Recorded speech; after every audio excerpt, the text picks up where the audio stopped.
Hey there, everybody. Frank Stanfill here with a quick reminder. I mentioned it on Tuesday's podcast, but in case you didn't catch it, our friends Danny Vietti and Will Middlebrooks are taking over the Fantasy Baseball Today podcast every Wednesday in the month of December. They aren't fantasy guys, but definitely know their baseball and have some great interviews lined up. They actually have Jackie Bradley Jr. on today's podcast and a few other players lined up in the coming weeks. Without further ado, here's Danny and Will.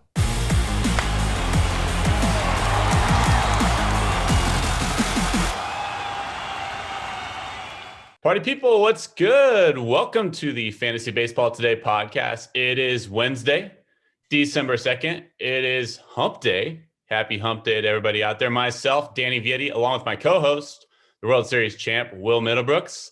We're officially hijacking the FBT podcast for today and every Wednesday in December. So a special shout out to our producer today, Frank, and the rest of the crew for allowing us to do so. If you're listening right now wondering, who the hell are these guys? We're the normal fantasy nerds that talk me through these speakers. You're at the right place, I promise.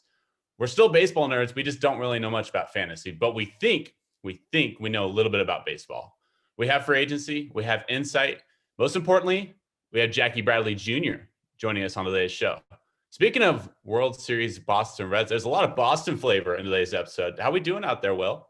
Dude, I'm living the dream out here in Florida right now. 75 degrees. I got my golf polo on because you never know when I might just make a quick trip to the range. I don't know. It's a little colder on the West Coast, right? It's been cold lately. Yeah. I mean, you'd think California, beautiful weather all the time, but it's a whole different ballgame when you're living in the Valley. And right now I'm in the Valley. I miss that San Diego weather. I'm fired up, man. This is anytime we can talk baseball in December, especially in the year like this in 2020 with all this craziness. Even if we're just talking free agents and not talking fantasy baseball, like you said, that's not really our thing, but we can still chop it up and talk ball and talk about what's going on in free agency. And it's always good to have a guest like Jackie. Well, I'm going to put you on the spot right away. Okay. And I want full transparency. I want you to be completely honest. And if you don't tell me the truth, consider our friendship basically over. Did you or did you not decorate for Christmas before Thanksgiving? You really doing this to me right now. Okay, so I did. Okay, I'm a big advocate of day after Thanksgiving and every other year except for this year because it's 2020. Like I just hit on. I have a 2-year-old. I got a 10-month-old. I need distractions. Okay, when we can go outside and say, "Look at the lights," when she's losing her mind. I needed it. Okay, don't judge me too hard. I won't do it next year. I promise. That was too good of an answer. I had so much on you. I was ready to go out because you came after me with my shirt today. As soon as we jump on the Zoom call, you came after my shirt. I was ready to jump after you for decorating for Christmas, but you just gave me a really good answer. It's a strange year. And now I feel bad for attacking you. And I backed it up. If you can back it up, even if it's wrong, most of the time you can talk people into believing whatever you're saying. So, All right. That's fair enough. Well, let's get into it. It's baseball season. It's Christmas time. It's free agency season. A whole lot of guys. I mean, what Charlie Morton has signed, Drew Smyly has signed. That's pretty much it. NBA has been left and right signing trade here. It's been going all over the place. Major League Baseball, as expected, it's really been slow. And I've talked with a couple different executives and I've talked with a couple different players. They said it's going to be a very, very slow burn. That's exactly what we're seeing. We're seeing a little bit of those wheels turning, at least with conversations between players, front offices.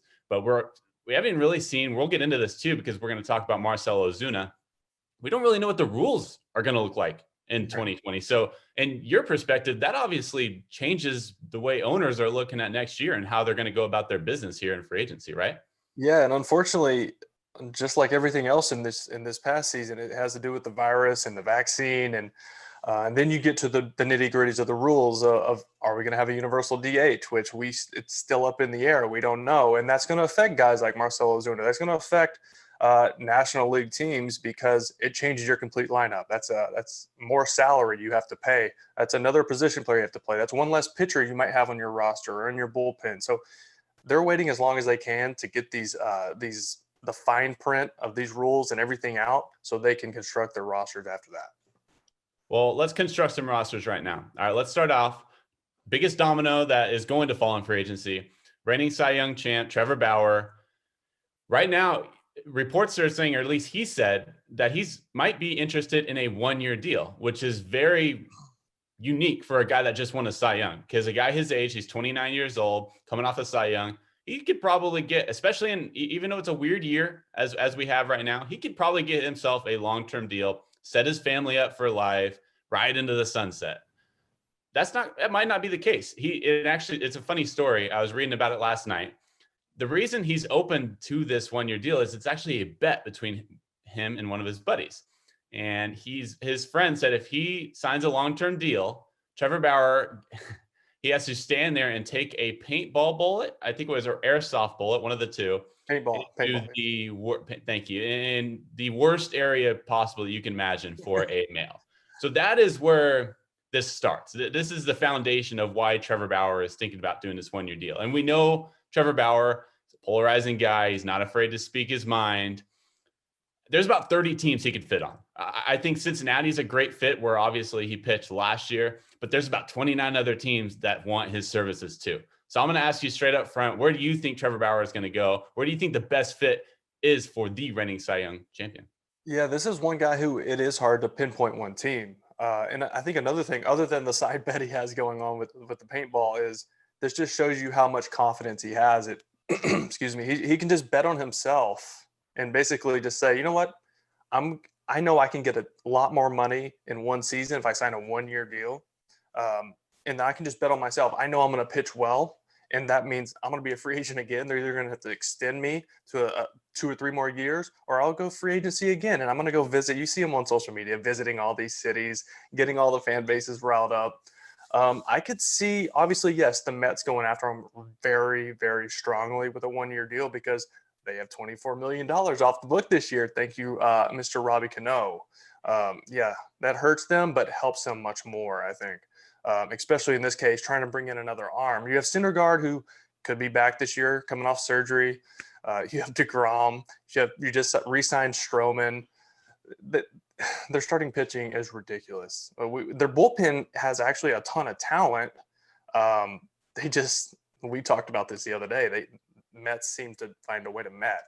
That's good, Matt. I don't want to make fun of them because it's tough, especially for the fans of their team who are really loyal. But they have a chance to be really good, especially if they add that arm. I can also see the Boston Red Sox being pretty strong, a strong case to sign Bauer, just because they had the third highest ERA in starting pitching, third worst, and then their bullpen was fourth worst. They need a lot of help. They're getting Sale back. You don't know how an arm slot like that's going to come back after Tommy John. So curious to see how he bounces back. Eddie Rodriguez coming back after the heart condition with COVID and all that last year. You don't know what you're going to get there. But Hein Bloom, and I'm curious to see how he constructs that roster because he's coming from Tampa where he didn't have much money to work with, and now he's got it. So he's got to make a splash in that fan base, and I can speak on that fan base and know the pressure there is to win there. And so I could see Boston making a really strong push and maybe offering a 2 to 3 year deal just to give him something different on the table than what the Mets are going to offer. I like this conversation because you can relate firsthand to this experience. 1, you've played in Boston. 2, you've played on a 1-year deal. Can you tell me a little bit about the difference between when you were first coming up with the Red Sox and you might not have been making a whole lot of money, but you had a little bit of security behind you. You knew you were going to be within the Boston Red Sox organization, at least until you hit that free agency mark. But then you went over to San Diego and it was a 1-year deal. What's the difference in playing wise? Because there's just not a lot of security. There's not a lot of baggage between that. So what's the difference playing wise from a player's perspective of that? I mean, you said it. There's not a lot of security. There's more pressure on you as a player. A lot of guys will come out in the media and you'll see them say, oh, I don't feel the pressure. I'm just going out and playing the game one pitch at a time, blah, blah, blah. They're human, okay? I can tell you, it's in your head. You know, all right, I've had 4 or 5 bad, a stretch of bad games. I'm 0 for my last 4 or 5 games. If I get benched here and like someone else plays well, I might lose my spot. There goes my free agent numbers. I'm going to arbitration. There goes those numbers. There's a lot of variables that go into it as a player that can snowball. We know how mental of a game baseball is, and playing on a 1-year deal, if you're not playing well, can really get in your head. Well, I got a couple numbers because you're the player perspective. I'm the nerd here. I got a couple Bauer number crunches to drop your way. Okay, so his spin rate last year, which everybody's all about analytics nowadays. His spin rate, best in the league, which is great. It was a career high for him, which is fantastic. And we all know Trevor He's a Bauer. big drive line guy, right? He's a drive line guy. So he goes up to Seattle. He trains with those guys. He has a good relationship with Kyle Body of drive line.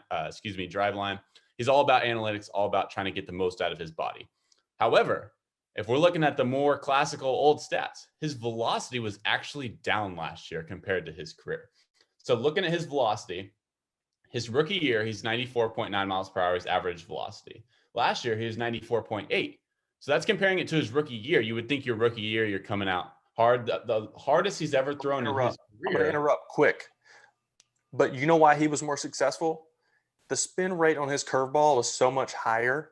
His curveball is better. So that's his best pitch. Now hitters are in the back of their head. They're like, all right, leverage situation, guy on second base, 2 strikes. He's going to go to that best pitch. And now 93, 94 feels like 98. And that's why he has success. It is. But then there's also this other aspect to where you look at his 6-7 year career. He's had 2 good seasons. And I'm not saying I'm not signing him. I'm signing him right away, especially like I have him going to the Padres. When I made my predictions, I think he would work great in San Diego. They didn't have a starting rotation going into the playoffs, and they still competed. They still beat the Cardinals in that first round, and they didn't really put up much of a fight against the Dodgers. But what are you going to do when you face a Kershaw? Clevenger's his boy too, right? Clevenger's his boy. They're Cleveland. Right. With Dinelson Lamet, Mike Clevenger, you got Mackenzie Gore coming up, Zach Davies. Their bullpen was really good. Exactly. Like, that's dangerous. And we know what their offense does too. So, I mean, he's a guy on several different teams. You plug him in and they're a different team. Exactly. And just I think that number 1 or number 2 option to plug that in. And all of a sudden now your number 2 starters now at number 3, like that just extends you so much in a series, especially because there's so many 3-game series compared to 4-game series. And it's a game changer when you can run out 3 guys like Clevenger, Bauer, Lamet. And then all of a sudden you look up as an opposing team and you're like, wow, we just got swept. It happens that quick. There's always that aspect of whether you want to sign a guy that is that outspoken. I think that's really, especially with some of these owners. Where we're at with social media now, though, I mean, yeah, you have some of the more old school ownership groups, but I think the game's changing, man. It's younger. Guys have a bigger mouthpiece, a bigger platform with social media. I mean, look at the Mets. You look at Stroman. Even Syndergaard. I mean, Syndergaard's very vocal, very active on social media. You can definitely use it to your advantage. You can even use it to your advantage in free agency to market yourself. Look at Trevor Bauer and his agent, Luba. I mean, they market him so well. And that is one of their main problems with MLB is their lack of marketing their players compared to NBA or NFL and the amount of media that's available on Twitter and social media. That's what Bauer likes to talk about is we're behind the times, behind the other teams. We need to market better, and that's what he's doing with himself. Well, I got him going to San Diego. You're thinking Boston. We'll see if Kyle Bloom pulls the trigger there. Another guy that Boston's been looking at least has been floated, in Toronto especially. John Morosi reported that George Springer has been engaged in talks with the Toronto Blue Jays. And the Toronto Blue Jays, we know they're a young squad. They got Vladdy G, they got Biggio, they got Bo Bichette, and they got Paulson too coming up, who's a really stud starter who had his season cut short. But he averages nearly triple digits with his fastball, has good breaking stuff. And then we saw Teoscar Hernandez had a really, really breakout year last year for that team. And they really surprised some people. I know it was an expanded playoff, but there weren't too many people that had Toronto making the postseason. And they did. And I think they're ahead of schedule. And right now, if you're looking at the team like the Blue Jays that want to sign a guy like George Springer, who's a World Series MVP, perennial all-star, he was on track last year. Just looking at the numbers here. He hit 265 last year with 14 home runs. And which average-wise, that's up for him. That's up. Is. You know, he's a low average guy, which kind of fits into this era of baseball of just thump and slugging and just hit the ball over the fence. Yeah. And that's a 162 game pace of 44 home runs, 101 RBIs. And by the way, he's a leadoff hitter. That's coming out of the leadoff spot, and he was eclipsing 100 RBIs. That's pretty impressive. And if you're Toronto, you have 3 outfielders out there. You have Grichuk, Hernandez, and then Gurriel too. So one of those guys would have to, In a best case scenario, you sign Springer. One of those guys would have to fill into that DH role maybe, or maybe even into a fourth outfielder role. But you know it. You need depth if you want to make a postseason run. You need depth, especially in the outfield. One guy goes down, that can change your season. We saw it last year with San Diego with their pitching staff. All it takes is one guy to go down. So we're seeing Springer get some talks. There were reports too that he doesn't want to be back in Houston.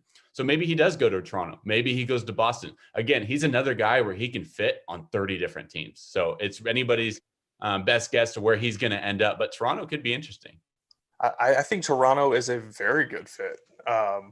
The Rogers Center, the ball flies like crazy. It's a really good place to hit. And he's not your typical leadoff hitter either. This guy's up there hacking at the first pitch a lot in the games because you see pitchers not giving him fastballs first pitch of the game, and that's with analytics and everything showing how much the percentages of him swinging at the first pitch and all that. You're seeing guys throwing hooks up there first pitch of the game, and it just blows my mind. I saw Zach Greinke start him off with a start last year. There must have been 4 straight changeups to start the game. I mean, do you blame him? No, not at all. Not at all. But to look at that young group in Toronto and how much potential they have and how high their ceiling is with guys who grew up in big league clubhouses with Biggio and Guerrero, Bichette, I mean, that's an advantage. And then to bring in a veteran who's won, he knows how to win. He's been on these teams. He's been an all-star. Like this guy, he's a stud. Like you need him. You need that leadership in your clubhouse when you're that young. I'll tell you that much. I was lucky enough when I was a rookie with Boston in 2012, we were loaded with veterans. So I didn't have to there's no pressure on me. I'm the young guy. I'm the only guy with under 3 years of service time. So, I'm running errands and carrying bags and everything, getting people food. That was my job as the rookie. But at the same time, I learned so much just sitting back watching and having guys pull me aside. Big Papi, Kevin Youkilis, Pedroia, Ellsbury, all these guys hey, bud, this is how we do things. This is how we dress. This is how you carry yourself. This is how you work in the cage. Things I would have never known had I been on a very young team like Toronto with no veteran leadership.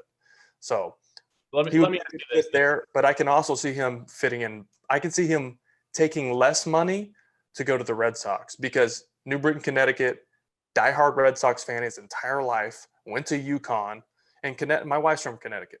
So Connecticut's cut in half. You're either a Yankees fan, you're either Yankees fan or Red Sox fan, and there's a couple Mets fans sprinkled in, which is my father-in-law.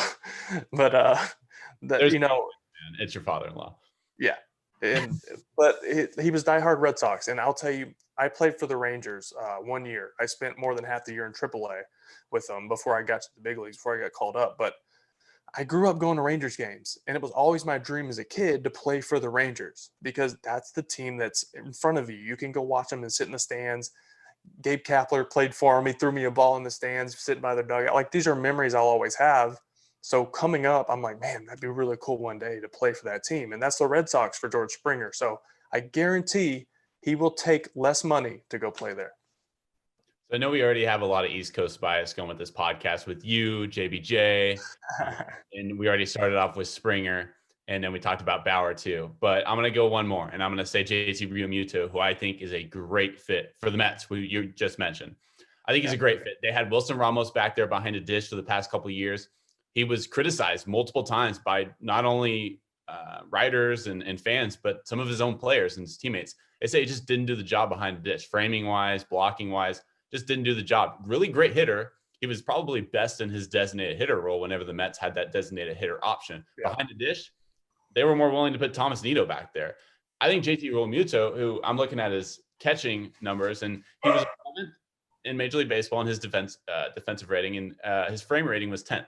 So he's not only a great hitter, and by the way, since he made his debut in 2015, he leads all catchers, all qualified catchers. He leads them in hits, RBI, extra base hits, and he's 4th in home runs. So he's the best catcher in baseball right now when you're talking about the complete catcher. Yeah. I think he's a great, especially for a guy like the owner, Steve Cohen. He wants to make a splash. He wants to win right away. He mentioned that in this press conference. I think he's a great fit for New York. Yeah, not only is he one of the best catchers in the game, he's just one of the best players in the game. I mean, he steals bases. He hits for average. I mean, he hits for power. He's got an absolute cannon behind the plate. You know, his percentage of throwing guys out is super high, one of the highest in the league too. So do I see him fitting in New York? I do. I think you're right. I tried to find a way to finagle my way into putting him on a different team just to go against you because that's fun. But I think the Mets is the best fit. I mean, they're not giving contracts to Ramos or Torinos. They're letting them go. They're letting them walk. So it's who else? There's a couple other guys on the 40 man, but if you're a team looking to sign players and win your division and compete in the postseason, you have to go get Realmuto. You do. They're going to do everything they can to sign him, but so is Philly. So is Philly. But Philly's hands are tied because we know how much money they have tied up in Arrieta, Harper, obviously. Harper's money is ridiculous. So their hands are pretty tied as far as giving out a $200 million deal, which Realmuto is probably looking for. I think Realmuto is a guy too that just brings everybody together, which is what the Mets 100%. need. He's a leader. The Mets this guy he was going to be playing D1 quarterback. Like you don't do that without having really good leadership qualities. The Mets have talent. That's the thing. They've had talent for years. I mean, you take a look at their pitching staff or lineup. You go around the infield. I mean, Pete Alonso, Rookie of the Year, Jacob deGrom, 2-time Cy Young or consecutive Cy Young. Go to their outfield, and they had Cespedes when he was in his prime. Look at Jeff McNeil. I mean, he's. But then you got Michael Conforto. I mean, there's talent across the board there. There really is. It's about health. It's about health for them, number one, and then with you have a Betances in the bullpen. You have Diaz, who is one of the most lively, explosive arms in baseball, and he's just so domed up. He doesn't go out there and pitch to win. He goes out there like trying not to screw up. But his stuff is so good that if he could literally just aim middle and let that fastball run and then throw a 90-mile-per-hour slider off of it, and he would be just fine. But he tries to be too fine and just pitch to the corners. This is for a whole nother conversation about the Mets. But back to your point, they're loaded with so much talent, and there's such a high ceiling for that team, especially if they're able to sign JT, sign Bauer. All of a sudden, they're World Series contenders, in my mind. So we're going to go our last guy here before we I don't want to keep Jackie waiting too long. We got Marcell Ozuna, who's out there, and we already talked about the existence or non-existence of the designated hitter in Major League Baseball. Will there be a universal DH? He thrived with Atlanta last year. He was one category short of the Triple Crown. And I know it was a condensed season. I know it was only 60 games, but he was third in batting average. That was how he came up short in the Triple Crown batting average, and he hit 334, which he's not very good, obviously, because he didn't even win a Triple Crown. There's been one guy since the turn of the century to have a Triple Crown. That was Miggy Cabrera. This guy did it. Yeah. This guy did it. And he was kind of the guy that was able to provide protection for guys like Freddie Freeman, who went on to win the MVP, Ronald Acuna, Ozzy Albies. That lineup's legit. He just signed Charlie Morton, obviously. But where do you think Marcell Ozuna fits with Atlanta or possibly with some other team? So obviously Atlanta's going to push to get him back, but I got him going to the White Sox. I think he fits in really well there. I think there's a need for his bat, especially regardless of the rules. It's an AL team, so he's going to be able to DH, and I think that's considering the decline in his production defensively. He used to be really good. He had a cannon. He was a Gold Glover. He was a really good left fielder, and whether it's injuries or it's in his head or a combination of the two, he's a liability on defense now. And we talked about this a little bit the other day. Is when it comes to the ninth inning, bottom of the ninth, you don't want him in left field. You don't want the runner game-winning run on second base and a line drive hit the left. You're going to get a little nervous on that. But you need his bat in the lineup in the ninth inning. So he's a perfect DH spot. And I think Chicago, because we see how young they are. We see how many young, budding superstars, Latin guys who are on that team. And if there's one thing I've noticed coming up, for those really young Latin players, there has to be a Latin veteran voice for them because they can relate to each other. They grew up the same. They're in a foreign country playing. They're away from their families. And they're like, really, look at that team. They have guys that are in their early 20s who really haven't been over in the States that long. And it can be uncomfortable. So to have a veteran player like that come in and guide those players and give them just a leadership voice who, like I said, it's relatable, would be really good for that team because we know how talented they are, especially offensively. Yeah, you mentioned his defense. he hasn't had a positive output in defensive WAR since 2015. So I think the glove's pretty much gone. He's going to have to be a DH somewhere.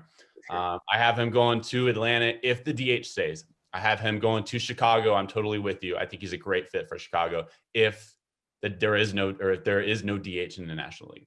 We'll have to wait to see. We have Jackie Bradley on deck here. So we're going to catch our breath a little bit here, and we'll be back with you with the World Series champ, All-Star, and now he's on the market. So Jackie Bradley Jr. coming up next. All right, welcome back to the Fantasy Baseball Today podcast. I am very proud, very happy, very excited to welcome Jackie Bradley Jr., outfielder formerly for the Boston Red Sox. Now he is one of the most sought-after free agents out there, according to CBSSports.com. Jackie, and not only are you on the free agent market now, but you're actually expecting a child pretty soon too. So you are expecting some acquisitions into your family. Is that right? Very much so. Any day now. Due date is tomorrow. So we're going to see. Hey, baby. Hey, what's up? Good. You're going to be on our next episode, okay? I promise. You're going to be on our next episode, okay? Okay. I'll talk to you. This is real life right here, Danny. Go check on mommy. Daddy's going to get this done right quick, and I'll be right back. Of course. Hey, so there you go, Danny. I have one sleeping right now and another one on the way to nap time. I'm good to go for the next 2 hours. Oh, this is great. This is great to see the whole family. Little one due very, very soon. We're excited. Obviously, my daughter's very excited, and I know where you are, baby. And it's gonna be fun. It's gonna be a different experience. Well, let me ask you this: since we're talking about families, we're talking about free agency here. How does that play into it? Because you obviously have another child on the way. You're an East Coast guy, grew up in Virginia, and went to South Carolina for college. Obviously, played a lot of your ball through the Red Sox organization. How does that play into your decision making over these next couple of weeks? Because there's been some West Coast teams that have been floated around, Diamondbacks, San Francisco Giants, that have been interested in you. But you've been an East Coast guy your entire life. How does the way your family is going right now and your home life and how you grew up, how does that play into your decision making over these next couple of weeks? It's obviously something that we're gonna always think about, and I think as a whole we want to get as much information as we can. That way we can weigh out our options and see what we feel is best for not only me, but as my family for a whole. Because, maybe when I was younger in my career where, things didn't really matter as much. But now that I'm actually get to make a decision, I want to make a decision for my family and its best interest. Yeah. So talking about free agency, let's talk about a Twitter conversation you had with Trevor Bauer a few days ago about this long throw. Is it just a long throw competition? Because if I remember correctly, I saw in person you throw a ball from right next to the home plate over the center field fence at Fenway. I think it was in 2014.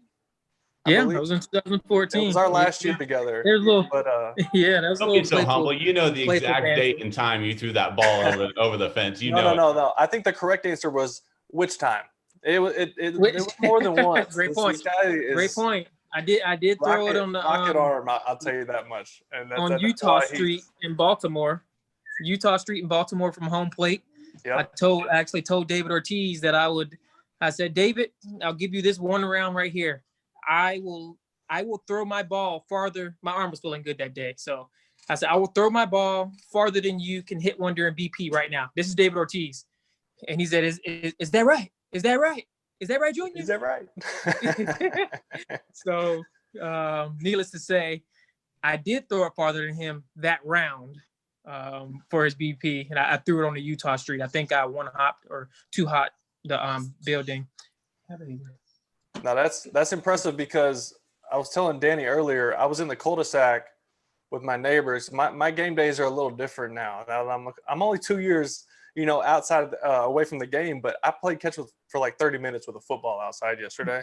Yeah. And this morning I could barely brush my teeth. My shoulder. I'm 32. I'm not that old. Right. In baseball years, I guess I would be getting up there, but man, it just shows That's where how they tend to special try you to guys stay, are but- to be able to throw a baseball that far. I could never throw a baseball that far, but I could maybe roll one to the fence. I couldn't do it like you. That's for sure. Oh, stop it! You could throw, Will. You got a cannon. But obviously, with things, the more you do it, the more your body's gonna stay used to it. And when you stop doing it, it starts going down. Hey, So I'm trying to keep doing it as much as possible. talking about doing as much as possible, and you saying you have a kid coming here at any time, really. Last year, let's rewind to last year at David Ortiz's charity golf event. It was down here in Miami or in Key Biscayne, and you had just started playing golf, right? Yeah. You were like a month or Just two started into playing golf. Last And now- last year, October, when I just started. Yeah, and now every time I look at your Instagram or your Twitter or whatever social media you're on, you golf every day. All right, and you're texting me 80 today, 81 today. That's impressive because you've been playing for 2 years, really. No, not even. Not even 13 months. Yeah, 13 months. That's insane. But there's a lot of bad scores in there too. You just don't text me those. No, I'll gladly text you those. I promise you. Just the inconsistencies of it, just you're learning the nuances of the game. It's a difficult sport, and it's hard to repeat it day in and day out. Just as much as I shot that 81, I shot a 98 the following day. Obviously, it was a different course. That's insane. That's golf, though, and you're playing some tough courses too. Down here, we both live in Florida. There's some crazy courses over there on your side. I had a little golf trip over there last year with my buddy for like 2 days, and we played a couple courses. They're pristine. So you're pretty lucky on that front. You're not playing these beat up public tracks that I'm playing on this side of the state. That's very, very true. There's a lot of water too, and gators too. I'm sure y'all saw the video of that giant dinosaur at Valencia. I actually played there quite a bit too. So I don't know if I'll be going back there anytime soon.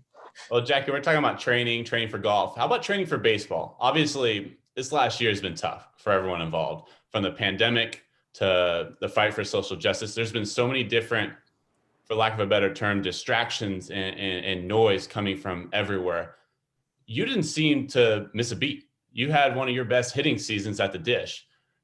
Whereas your teammate, JD Martinez, he mentioned he was struggling because he wasn't able to use the technology that was normally available to some of these players. For a guy like yourself, how were you able to find so much success this year, despite all the noise, all the distractions, so much going on outside of the diamond? I honestly just kind of putting things in perspective, knowing that I had a job to do. Obviously, the season shortened, and for a lot of us, it could be real easy to come up with an excuse, so to speak. It's a shortened year. We're not having fans in the stands. Well, yes, those are all true, but at some point you're gonna have to adapt. And I wanted to make sure that I came to the field every single day, prepared just like it was any normal season. That way I can, perform to the best of my capabilities, day in and day out, and help my team win. How much did playing in a contract year affect your day-to-day activity? Because everybody talks about it. There's more pressure. There's more everything. And that's obviously with the pandemic going on and everything. And now all of a sudden you're thrust into this season and you're in a contract year, but this year is only going to be 60 games. How did that play into your day-to-day and how you went about your business this year? I literally kept it pretty much the same. There was really nothing that I guess technically did different. I just tried to, like I said, just help my team to the best of my abilities. Obviously I know it's a contract year. The team knows it's a contract year. So just focus on the things that I can control and kind of going from there. So I think, we talked about no fans in the stands, and obviously I played in Boston with you. I played there for 3 years. And was it easier with no fans in the stand at Boston, considering how this season went for you guys? And it was a tough year. and I've been a part of last place teams in Boston, and it is really hard mentally to every day take the field and know you're going to get booed for 7 innings, at least 7 innings. You know, they'll give you 2 innings to see if you're going to play well. And then Right. after that first at bat or first time you give up some runs, they're letting you hear it. And it can be tough because it's a really tough place to play mentally. It becomes a It can grind, be, for especially sure. if it's a great place. People ask me to explain it, and I say it is the best place to play well and win, and it is the worst place to struggle and lose. And you understand that better than anybody. So I guess my question is, was it a little easier this year considering it was an empty stadium? As we all know, baseball isn't easy at all, period. So, the actual playing baseball part wasn't easy. But I guess you have that sense of peace when there's nobody, I guess, yelling or, sometimes people feed off that. I just try to stay within my own zone, try to kind of compete within myself. I personally don't, I guess, feed off of certain energy just because what happens when that energy is not there. I got to come up with something from within inside to be able to continue it going. So I just tried to, pull from within inside, and like I always keep saying, kind of focus on what I could control and perform. Well, let me ask you this. We talked about Boston, and we're talking about how there's a lot of pressure on Boston players, a lot of pressure on them to succeed. Have you at all, because I believe you are a Florida guy, you're living in Florida down there now. Yeah. Are you looking at Tom Brady at all and saying, man, that guy's having a lot of fun for Tampa. He was in New England for how many years? Tons of success, obviously. The GOAT, if you want to call him the GOAT. Have you looked at Tom Brady and seeing how much success he's having in Tampa, how much fun he's having? He's doing more endorsements. He's doing more off the field stuff, a little bit more Florida. Are you looking at Tom Brady and saying, man, that looks fun. That could be a life I could enjoy? No, I haven't looked at him, I guess, in that particular way. It's definitely been kind of fun to see him still be able to be great, and no matter what uniform he's in. I think that speaks a true testament to who he is. He's an amazing ball player. Obviously, he's going to be a Hall of Famer. He's the best, one of the best, if not the best quarterback of all time. And he's going to make anyone better. He's going to make anyone great, no matter where he is. But it's been fun to watch him still perform at a high level, even, with him. He's closer to the end of his career than he is the beginning of his career, because who knows, he might go another 5 to 6 years. That's a good point.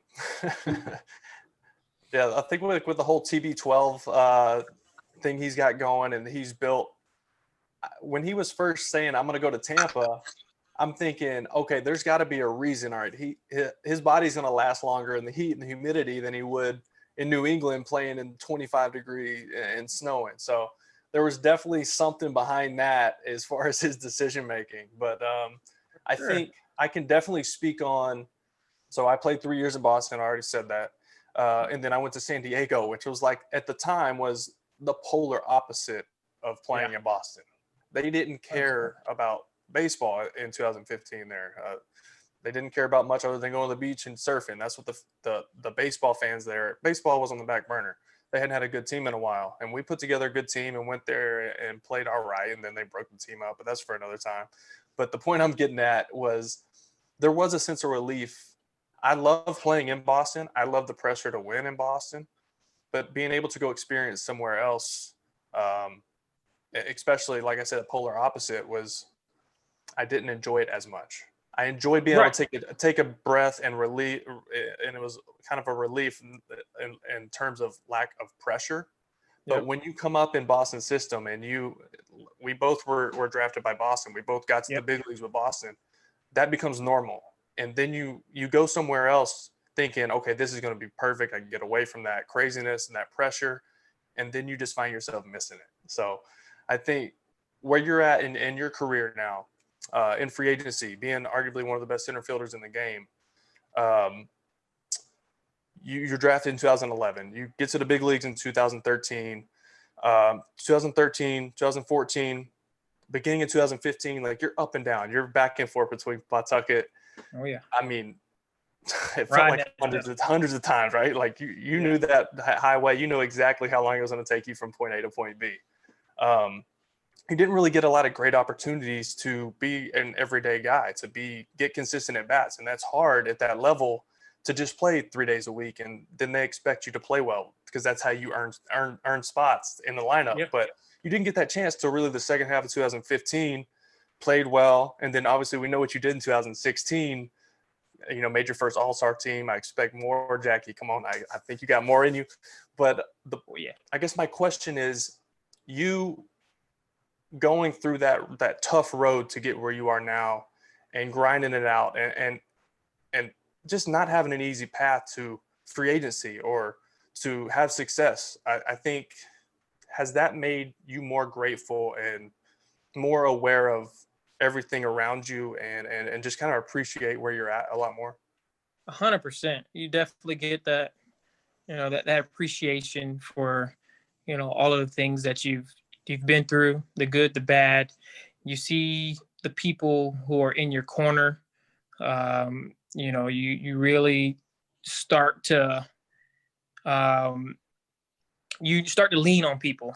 When you're first coming up, not many guys would say that they had to, truly struggle in the game of baseball if until they get to the big leagues. That's where I had my first true struggle in baseball, and then it's, how can I make that adjustment? I feel like I'm playing against guys that I've played with, my whole career, and they're having success at the big league level. What am I not doing, and what can I not do or translate that I have been able to do already? And so it just becomes that mental battle, and trying to do whatever it takes to not only better yourself, but to stay in the big leagues. So, like you said, it was a tough stretch. I'm glad that I went through it, and I'm very thankful for all of the opportunities that I did eventually end up getting, and the people who have helped me along the way, teammates, coaches, family, it's mentors. It's meant a lot, and it's made me a better ball player and a better person. Well, let me ask you this, Jackie. You have so much more appreciation for the game. How about appreciation for free agency, or should I say, how has this process been? Because we're in a pandemic. You can't exactly travel to these different organizations and they give you the red carpet treatment like maybe they would have other years. What's it been like being a free agent during a pandemic right now? What have you talked to different teams so far? Because this free agency has been different. One, there's the budget's different for so many different teams. We don't really know how much these owners want to spend.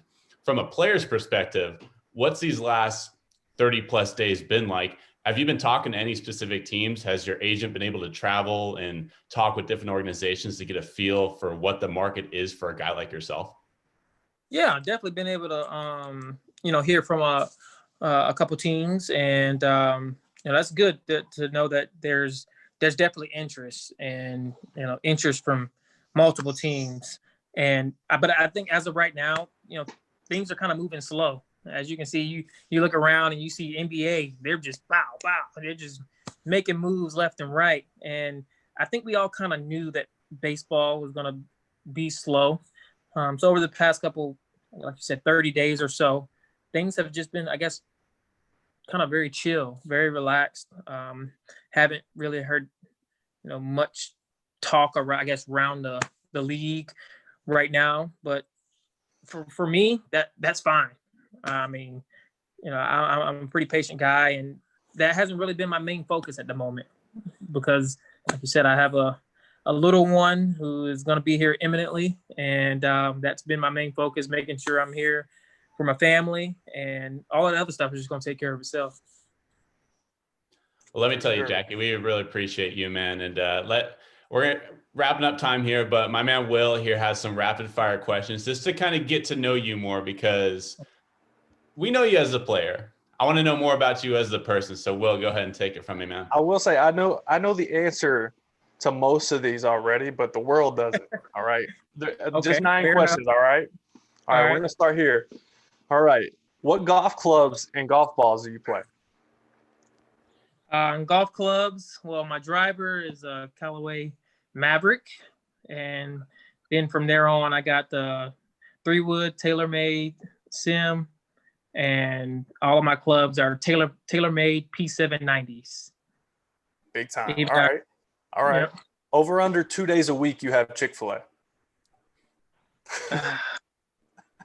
Over. I knew it. All right. Would you rather rob a homer to win a game or hit a hole-in-one? Well, I want to hit a hole-in-one now. I've robbed a couple of homers. I've robbed a couple of homers now. Give me a hole-in-one. All right. If you had to be quarantined with one teammate, who and why? One teammate. Who and why? Past or present? Anybody. It can't be Will either, because we know that's not the answer. That's not the answer. No, it definitely could be Will. Will, we've always connected day one. So that's true. Let's go with Will for sure. Hey, that's an easy one. I'll take that. Thank you. Yeah. All right. Favorite restaurant in Boston, and no, Chick-fil-A does not count. Oh, yeah, they don't really have that in Boston. Favorite, Del Frisco. Oh, Del Frisco in Seaport. Fill me in on that. What is that? Is that pasta? No, it's a steak place, but it is unbelievable. It's so good. It's like on the second floor there, right? Yeah. Oh, yeah. It's right there. It's not too far from like Legal Seafood. Yep. Jerry Remy had a place out there. Yeah, it's beautiful. It's like the new area in Boston. Yeah, Seaport. All right, I got 4 more for you. Holidays right around the corner. What's the best gift you've ever received? I'm putting you on the spot. The best gift I've ever received. That's a hard one. That's a tough one. Yeah, we should have asked him this after he got his big contract, right?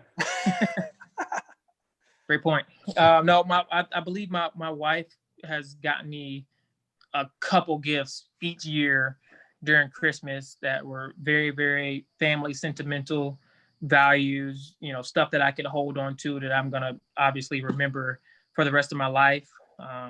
Whether it was our anniversary is not too far. It's December 7th. So things like that, like I'm more of an experience type person. Sure. Things that I can really remember more so than a material type thing. So, I love like the things that's always dealing kind of with my family. Very cool. All right. Is there a TV show you're locked into right now? Actually, right now, me and my wife are rewatching every single season of The Amazing Race. Okay. So we're watching the one that's live right now, and we decided we like this show so much that we're gonna go back all through the seasons and rewatch every single one of them. All right. 2 more. Favorite walkout song you've ever had? Favorite walkout song? I've got a few. They Just Don't Know by I knew you were gonna say that, by the way. Yeah. I remember it. Yeah, you had that one back like by The Gift. You were first in the big leagues. Yeah, They Just Don't Know by The Gift. Mm-hmm. All right, last one. What's one thing on your bucket list? I want to go to New Zealand. Ooh. I want to go to an All Blacks game, right? Huh? You got to go to one of the All Blacks games. Yeah. Yeah. I want to. So I want a vacation in New Zealand. That's on the bucket list. Oof. Now that's on mine. Thank you. Yeah. All right, man. This was awesome. Yeah, Jackie, thanks so much, man. No, thank y'all. I appreciate y'all. We're going to take a short break here on the Fantasy Baseball Today podcast, but one more thank you to Jackie Bradley Jr. GMs, you know this, man. Come get your mans. He's available. He's on the market. Come get your mans. Jackie, thanks so much, man. I appreciate it. Anytime, Danny. Thank you. Later, Jack. Take care, brother. That was great. JBJ is the man. JBJ, I mean, he's out there. You know what you're going to get out of him. You're going to get a great fielding center fielder, a guy with an absolute cannon. You know what you're going to get with the bat. He may not be your 3-4 hitter, but he's going to give you everyday good at bats. You know what you're going to get out of a guy like JBJ. He's had interest from the Houston Astros, interest to return to the Red Sox too, and even the Toronto Blue Jays. We'll see where he ends up. But obviously, family is going to be a factor in his decision making. And I know you can relate to that, Will, because you've been around the place. You've been around the minor leagues. You've been around the major leagues. How did your family, in the way that you were going up through the system and you were going up when you're getting into your mid 20s, upper 20s, how did that play into your decision making when you were figuring out where you were supposed to play? Because I know you're just starting a family now with your 2 kids, but I'm sure you were starting to think about the wheels were turning. Oh, for sure. You want to be in, you're going to, as a free agent, you're going to go take visits to these teams that are really, you may not even tell the teams that you're taking these visits, but you want to go see the town. You want to go see around the stadium where you might live. Can your family be there with you? He's going to have 2 young kids. He's going to have a 4-year-old and then a newborn baby boy. So, that's number 1 on your list. Yes, there's baseball. That's your job. You're a big leaguer. I get that. But as we see with Jackie, how disgenuine and how much he loves his family, that comes first. All right. I think he goes to Houston if we're gonna get into it. I really think he can really contribute to that with Brooksy bomb. You know what? Springer is going to be gone. They're going to have to replace him. If he can play center field at Fenway, which is really tough dimensions to play as a fielder, he can handle the field in Houston. I think he's going to be great there. I think he'd be a great fit for Houston. I think very similar to the way you talked about Toronto with George Springer. I think he can serve that same role with Toronto because he might not be as good of a hitter as Springer. Just being frank, he probably isn't, but he's just as good of a fielder and probably way a better fielder than George Springer. And I think he can serve that veteran role and provide leadership for that squad. I think either of those work, but yeah, I agree. I could see Springer and JBJ flip-flop Red Sox, Astros too. So Yeah. We'll see. We'll have to wait to see, as David Sampson likes to say. But, so, hey, thank you guys so much for joining us. This was our first episode here on the Fantasy Baseball Today podcast. Brooksy, my co-host, Danny Vietti, your host of today's show. We'll be back to next Wednesday, and we have a lot of good stuff planned. We got Adam Jones planned on making an appearance. We got a lot of good guests. We'll be with you guys every Wednesday in December. The regular Fantasy Baseball Today crew, led by Frank, will be back doing regular episodes too. A special thank you to Eric K., Ben Schrager, Frank, everybody at the Fantasy Baseball Today and the podcast realm. Thank you guys for allowing us to take over the podcast for these next couple Wednesdays. So for Will, Danny, thank you guys for joining. This is the Fantasy Baseball Today podcast.